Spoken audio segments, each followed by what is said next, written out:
Olá, eu sou Soraya Davi e este é o Medicina e Saúde, que chega até você através das nossas plataformas da internet. Você também pode acompanhar esta e outras entrevistas através do Google Podcasts, Deezer e Spotify. Dificilmente você, conversando com outras pessoas, não terá informações de casos de câncer entre familiares e amigos.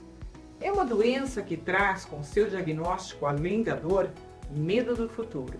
Mas, por outro lado, temos uma esperança enorme de encontrar cura e alívio para essa doença.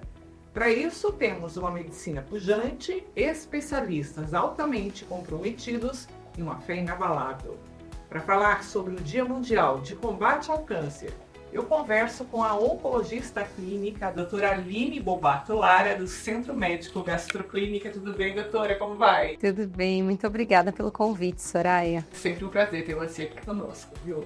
Doutora, a maioria dos casos de câncer está relacionado ao meio ambiente, no qual encontramos um grande número de fatores de risco. Quais são os determinantes para o surgimento de um câncer? É possível evitar a doença?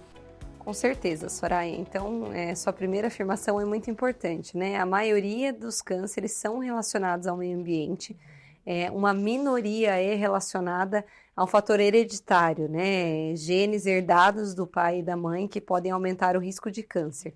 E quais, então, são esses fatores ambientais? Então, os principais é cigarro, né? Então, tabagismo e etilismo, excesso de álcool, sedentarismo, então não fazer atividade física, obesidade, né, exposição solar e alguns vírus, né, principalmente o vírus do HPV relacionado aí ao câncer de colo de útero, câncer de cabeça e pescoço, entre outros. Então, os nossos hábitos de vida estão estreitamente relacionados com o aumento do risco de câncer.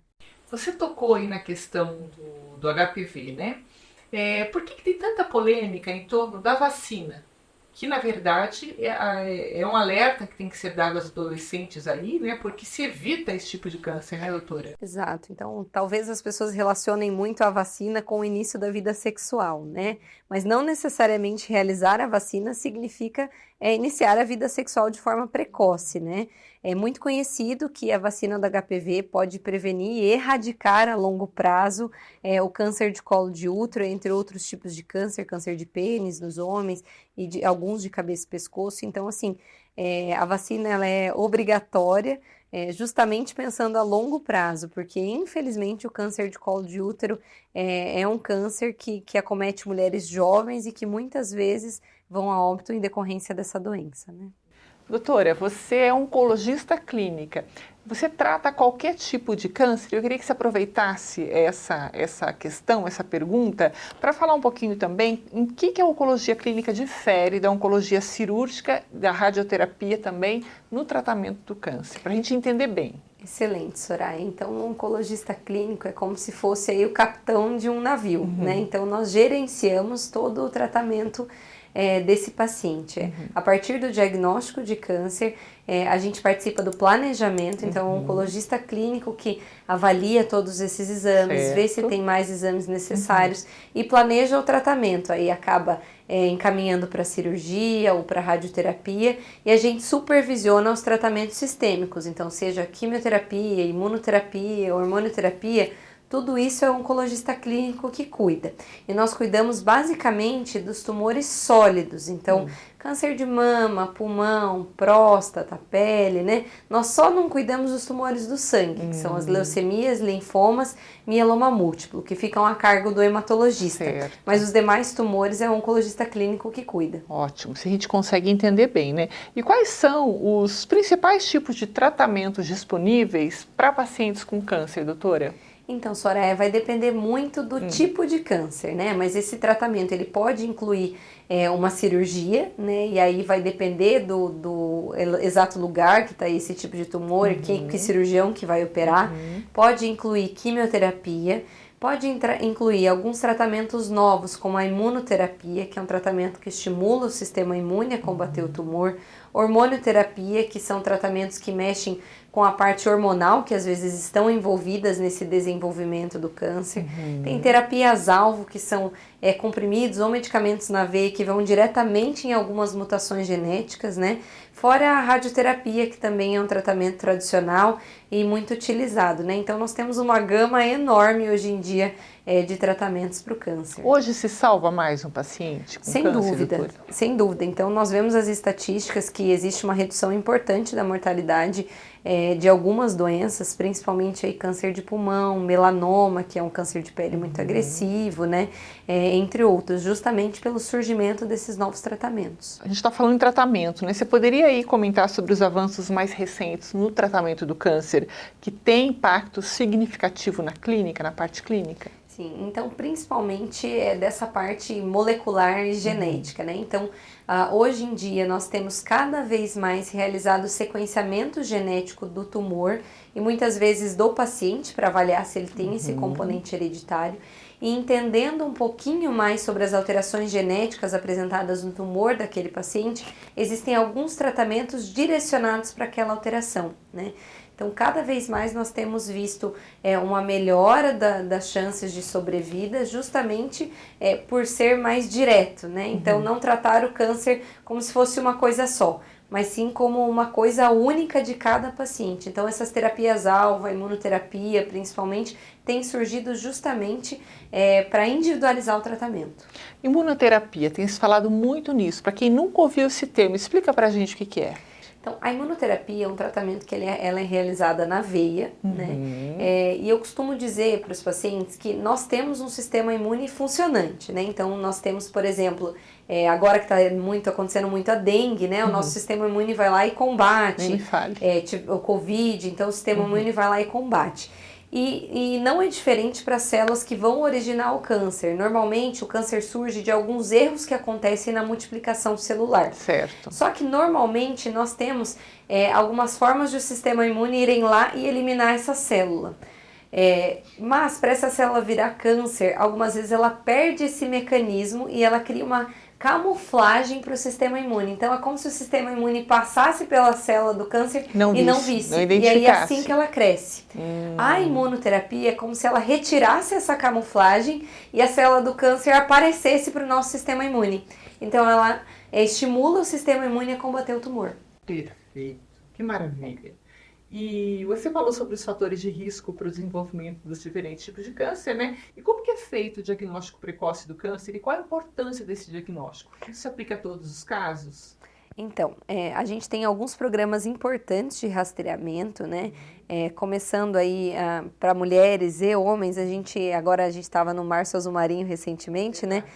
Do câncer coloretal, né? Então, a colonoscopia é uma forma de diagnóstico precoce, não só de lesões de câncer, mas de lesões pré-malignas. Então, a colonoscopia é de fato um exame preventivo, onde você vai retirar lesões que em algum dia virariam câncer, né? E ela está recomendada para homens e mulheres a partir dos 45 anos, independente de sintomas. Acho que isso é importante frisar, porque muitas pessoas acham, mas meu intestino funciona normalmente, né? Mas independente da presença de sintomas. E aí é importante a gente dividir em homens e mulheres, né? Então, homens, além disso, a partir dos 45, 50 anos, uma avaliação do urologista para o rastreamento do câncer de próstata e um diagnóstico precoce, né? E as mulheres, o preventivo a partir dos 25 anos ou o início da vida sexual, tá? Preventivo para prevenção do câncer de colo de útero, ele também detecta lesões pré-malignas, né? E a mamografia a partir dos 40 anos. A mamografia, ela não é de fato um exame preventivo, mas ela é um exame de detecção precoce. Então, por isso que é importante a realização da mamografia. Fora isso, é importante estar atento ao seu corpo. Se você tiver algum sintoma diferente, aí é importante procurar um médico para prosseguir a investigação. Doutora, quais são os principais desafios enfrentados pelos pacientes durante o tratamento do câncer? Acho que o primeiro desafio é o diagnóstico em si, né? O câncer é uma doença com muito estigma, né? E muita gente ainda tem aquela visão antiga de uma doença que não tinha o que fazer, né? E até entender os tratamentos, então são tratamentos complexos, é uma doença que muda a rotina de uma pessoa, né? Então É como se já tivesse uma sentença de morte, né, quando recebi o diagnóstico. Exato, exato. Então a gente está aqui e a equipe multiprofissional justamente para o paciente entender que não é isso, né? Nós costumamos dizer que o câncer faz parte da vida da pessoa, mas ele não é a vida toda dela, né? Então essa parte é muito importante. Existe também uma grande dificuldade dessa logística de tratamento, de ter um apoio familiar. Então, é necessária a mobilização não só da pessoa, mas do cônjuge, dos filhos ou dos pais, né? Então, é toda uma família que fica envolvida. Eu diria que talvez esses são os maiores desafios, né? Perfeito.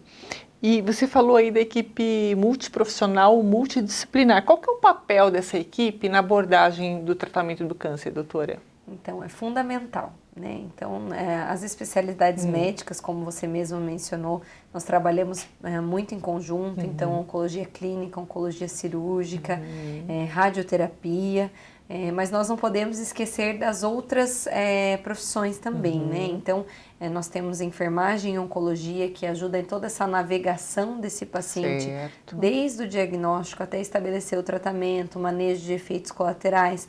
Nutrição oncológica é extremamente importante porque cada tratamento pode ter um efeito diferente sobre o trato gastrointestinal, às vezes perder um pouquinho de fome, perda de peso, então a nutricionista consegue fazer esse ajuste, né, para o paciente manter seu peso, uma dieta ideal. Fisioterapia na reabilitação das cirurgias, da radioterapia, então nós precisamos trabalhar em equipe para o tratamento dar certo.